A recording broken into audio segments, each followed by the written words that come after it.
અરવિંદ કેજરીવાલે મુખ્યમંત્રી પદ પરથી રાજીનામું આપવાની જાહેરાત કરી ત્યારથી જ દિલ્હીના નવા મુખ્યમંત્રી કોણ બનશે તેની અટકળો શરૂ થઈ ગઈ હતી.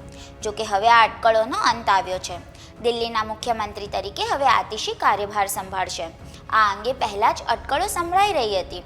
આ એટલા માટે પણ છે કારણ કે હાલમાં તે અરવિંદ કેજરીવાલ પછી સરકારમાં બીજા સૌથી શક્તિશાળી મંત્રી છે. આતિશી હાલમાં દિલ્હી કેબિનેટમાં શિક્ષણ, મહિલા અને બાળ કલ્યાણ, સંસ્કૃતિ, પર્યટન, જાહેર બાંધકામ, પાણી અને પીડબ્લ્યુડી જેવા અનેક મહત્વપૂર્ણ વિભાગો સંભાળે છે.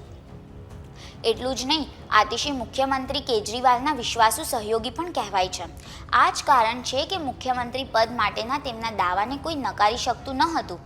તેમની કાર્યક્ષમતા અને લોકપ્રિય નીતિઓને કારણે દિલ્હીવાસીઓમાં તે ખૂબ લોકપ્રિય પણ છે.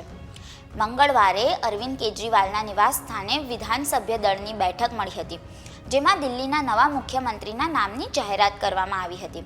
અરવિંદ કેજરીવાલે બેઠકમાં તેમના નામનો પ્રસ્તાવ મૂક્યો હતો, જેના પર ધારાસભ્યોએ મંજૂરી આપી દીધી હતી.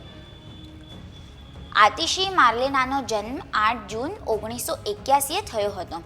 તેમના શિક્ષણ વિશે વાત કરીએ તો આતિશીએ સ્પ્રિંગડેલ્સ સ્કૂલમાંથી શાળાનો અભ્યાસ પૂરો કર્યો અને વર્ષ 2001માં દિલ્હી યુનિવર્સિટીની સેન્ટ સ્ટીફન્સ કોલેજમાંથી ઇતિહાસમાં ગ્રેજ્યુએશન પૂર્ણ કર્યું.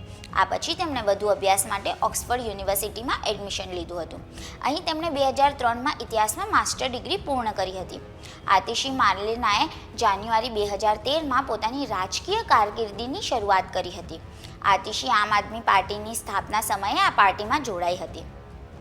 સમય પસાર થવા સાથે આતિશી પાર્ટીના સખત મહેનતી અને શક્તિશાળી ચહેરા તરીકે ઉભરી આવ્યા છે. તે વિધાનસભાની ચૂંટણી 2013 માટે પાર્ટીની મેનિફેસ્ટો ડ્રાફ્ટિંગ કમિટીના મુખ્ય સભ્ય હતા. આ ઉપરાંત તેમણે ઘણી મહત્વપૂર્ણ જવાબદારીઓ પણ નિભાવી છે.